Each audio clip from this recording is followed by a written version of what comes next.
ఆగండి, ఆ జ్యూస్ మీకు కాదు మా అమ్మకి. తీసుకెళ్లి అమ్మకి ఇవ్వండి, ఈ లోపల మీకు లంచ్ బాక్స్ రెడీ చేస్తాను.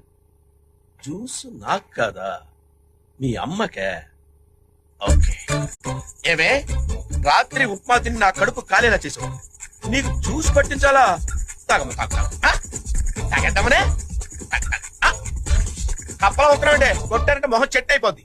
అసలు ఎందుకే నువ్వు పక్షపాతం వచ్చిందల్లా యాక్ట్ చేస్తున్నావు? నీకు నీ కూతురికి నేను పెద్ద ఎదవలా కనపడుతున్నానా?